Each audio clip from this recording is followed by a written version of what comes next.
Bismillahirrahmanirrahim. وَلْتَكُنْ مِنْكُمْ أُمَّةٌ يَدْعُونَ إِلَى الْخَيْرِ وَيَأْمُرُونَ بِالْمَعْرُوفِ وَيَنْهَوْنَ عَنِ الْمُنْكَرِ. Bismillahirrahmanirrahim. Memohon rahmatnya, mohon kasih sayangnya. Di zaman sekarang ini zaman hoax. Sering orang bikin kepalsuan, kebohongan, dan fitnah. Seperti yang biasa dapatkan dari beliau ketika aku sedang sakit. Jadi pernah Aisyah sakit sebelumnya sikapnya Nabi luar biasa. Tetapi ketika dia sakit ini sesudah perang, enggak, lain masalahnya, lain sikapnya. Disitulah Aisyah pasti ada masalah ini. Jadi perempuan itu Pak sudah ditangkap suaminya, ada kelainan ini. Tapi dia juga tidak bilang juga. Itulah perempuan perasaannya. Tapi simpan, pasti ada masalah ini. Pasti ada masalah. Terus Rasulullah SAW hanya masuk menemuiku dan memberi salam lalu bertanya, bagaimana keadaanmu? Seperti biasa. Tapi kehangatan, kelembutan, coba bisa rasakan, Pak, kita bisa rasakan.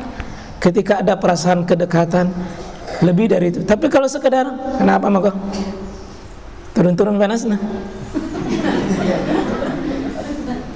lah ini Pak, beda itu kalau bahasa cinta, perasaan tidak dirasa mungkin mengalir air mata. Tapi kalau rasa benci, udah siapa suruh kau begitu memang, tapi tidak diucapkan tuh turun-turun panasnya. Dalam hatinya ada misafon. Tapi Nabi tidak sampai ke situ. Tidak. Tapi berubah Pak. Jadi perasaan tercinta itu ternyata Pak, kalau ada konflik suami istri, ada satu diantaranya berdosa. Kita tahu yang mana? Kalau ada konflik suami istri, pasti salah satunya berdosa Pak. Begitu juga konflik bersaudara, ada salah satunya berdosa. Kita tidak tahu yang mana. Lanjut. Lantas pergi. Jadi sudah ditegur begitu saja. Kehangatannya kurang. Lanjut. Inilah yang membuat aku gelisah. Namun aku tidak menyadari adanya keburukan yang sedang terjadi. Tidak sadar, tapi gelisah. Kegelisahannya karena dia lihat pola suaminya mengarah seperti di Bombay. Jadi ternyata di Bombay itu Pak memang tersiksa Ki. Pada suatu hari aku keluar dari rumahku. Saat aku merasa sudah sembuh,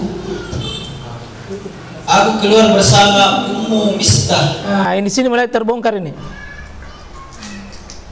Ini kurang lebih ke 1 bulan sudah mulai Aisyah baik-baik. Keluar ini. Sudah keluar mi. Lanjut. Menuju Al-Manasi, tempat kami biasa membuat hajat, dan kami tidak keluar ke sana kecuali di malam hari.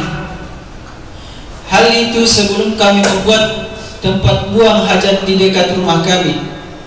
Aisyah berkata, dan kebiasaan kami sama seperti kebiasaan orang-orang Arab dahulu. Bila buang hajat di luar rumah atau di lapangan terbuka. Jadi dulu sama kita kalau di kampung tuh. WC apa? WC terbuka. Seperti biasa gitu. Aisyah pun demikian, dengan kebiasaan orang Arab. Di luar bikin tempat itu. Jadi pergi buang hajat ini Aisyah. Dan nanti dia malam, apalagi kalau sudah berlaku aurat kan. Dan akhirnya kan mereka bikin di belakang kan itu kan baru WC masuk di rumah tak. Dulu kan WC sepanjang masa itu, sepanjang waktu dan sepanjang semua tempat. Paling yang bikinkan lubang-lubang jadi miseng. Ya, dibawa pohon pisang, Ya kalau orang Arab itu karena jarak pisannya gundukan-gundukan, ya, gundukan-gundukan atau di belakang batu-batu. Kalau di kampung sungai-sungai, di bawah pompong, banyak. WC umum banyak di kampung. Kira-kira begitu. Jadi Aisyah keluar di situ, ditemani sama Ummu Mistah. Bagaimana ceritanya?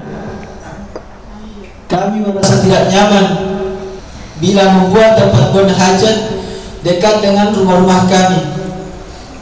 Aisyah melanjutkan, maka aku dan Ummu Mistah, dia adalah anak Abu Ruhum bin Al-Muttalib bin Abdul Manaf, sementara ibunya adalah anak dari Sakhar bin Amir. Sakhar bin Amir, bibi dari ibu Abu Bakar As-Siddiq. Ya, berarti sepupu.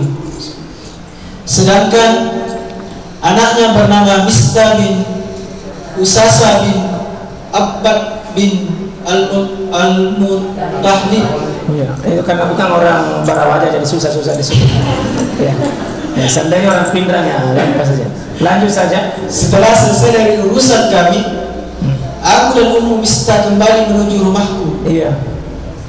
Tiba-tiba Ummu Mistah tersandung kainnya seraya berkata, "Celakalah Mistah." Aku katakan kepadanya, "Sungguh buruk apa yang kamu ucapkan tadi. Apakah kamu mencela seorang laki-laki yang pernah ikut perang Badar?" Nah, itu Safwan itu yang dicelakan. Ya, Ummu Mistah ikut tong itu berkomentar begitu, celakalah si Safwan itu. Terus Aisyah membantah karena yang dia lihat begitu tadi. Kalau bahasa kita kan kurang ajar itu Safwan itu.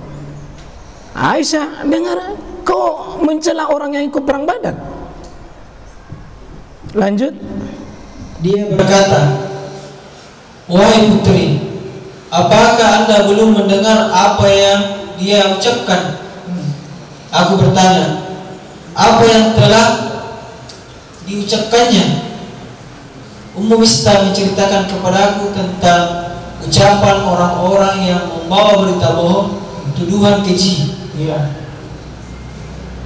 Kejadian ini semakin menambah sakitku di atas sakit yang sudah aku rasakan. Ya, sudah sakit fisik 1 bulan, dapat lagi berita dari luar.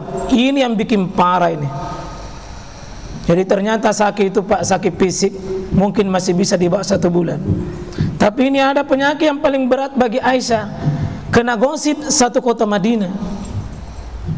Dan ternyata orang dekatnya ikut menyebarkannya. Lanjut.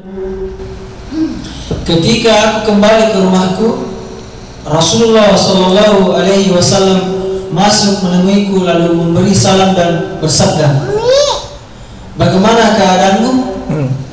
Aku bertanya kepada beliau, "Apakah engkau mengizinkanku untuk pulang ke rumah kedua orang tuaku?" Ya, coba lihat Pak ya. Kalau punya masalah, satu-satunya yang pertama dulu kita, karena secara normal orang yang paling dekat memelihara kita, membela kita, dan itulah wali namanya. Wali itu penolong, pembela, pelindung. Namanya wali. Jika kita punya sesuatu dengan suami dan belum bisa dikomunikasikan, orang tua tak penyambung. Kalau orang tua tak memang paham, ini normal. Karena yang mau ditemui Abu Bakar, yang mau ditemui ibunya sendiri. Yang pasti secara naluri dia pasti tahu Aisyah. Kita pada umumnya kalau ada masalah lari kemana? Lari kemana? Ke warung kopi, cerita sama teman, cerita, memberi solusi yang tidak nyaman. Kalau ini enggak, orang tuanya. Tapi ingat, selama belum bisa dikomunikasikan dengan istri, suami, orang tua dulu, sebelum ke yang lain. Lanjut. Aisyah berkata, Saat itu aku ingin mencari kepastian berita dari pihak kedua orang tuaku. Ya, orang tuanya kan yang secara normal itu orang tua yang paling dekat. Ini kalau normal, Pak, ini bukan orang tua tatalekang. Karena datang orang tua tambah itu. Tidak, ini Pak, hati-hati juga kalau bicara orang tua tidak tahu masalah. Jangan, karena sekarang banyak tak balik sekarang. Hati-hati ke juga. Ya, terus maka Rasulullah SAW memberiku izin. Ya, diizinkan Aisyah pergi menemui orang tuanya. Setelah ini sudah sakitnya bertambah dua ini, Pak, ya? Sakit fisik dan sakit mental ini luar biasa. Disakiti oleh luar biasa, berita itu berkembang. Lanjut. Lalu aku bertanya kepada ibuku, wahai ibu, apa yang sedang dibicarakan oleh orang-orang? Ibuku menjawab, wahai putriku, tenanglah, demi Allah, sangat sedikit seorang wanita yang tinggal bersama seorang laki-laki yang dia mencintainya serta memiliki para madu, malaikat mereka akan mengganggunya. Ya, ini perasaan orang tua. Nah, demi Allah kau itu baik dan kau itu sangat disayang oleh Nabi. Dan Nabi itu punya istri banyak. Dan ketahuilah, jadi sejak di masa Nabi ternyata kalau orang dimadu itu, Pak, kira-kira baku apa? Baku saing. Jadi bukan cuma madu asli sekarang, Pak. Madu dari dulu selalu baku saing itu. Normal itu karena ingin merebut hatinya sang suami. Aisyah pun kan sering bermasalah dengan Hafsah, ya? Apa yang namanya itu madunya, ya? Sering bermasalah dengan yang lain-lain. Ya, Aisyah itu kan cerdas, paling dicintai oleh Nabi karena cerdasnya, cantiknya, mudanya, dan dia anak tokoh, anaknya Abu Bakar yang paling dicintai. Maka dalam banyak hal Aisyah, cuma Aisyah itu, Pak, salah satu halnya manja, dan dia kecemburuannya adalah nomor satu. Jadi umur SMA itu Aisyah, Pak, yang meninggal Nabi, dan peraturan tidak boleh ada nikahi istrinya Rasulullah. Ini cuma orang bikin lagu saya dengar ini, terlalu bikin berlebihan. Mungkin bagus maksudnya, tapi terlalu berlebihan. Tidak pantas seorang anak menceritakan ibunya kalau dia orang mukmin. Dan kalau dia bukan orang mukmin, ngapain kau ceritakan orang lain? Terlalu berlebihan. Banyak orang hafal lagunya, tapi saya tidak hafal.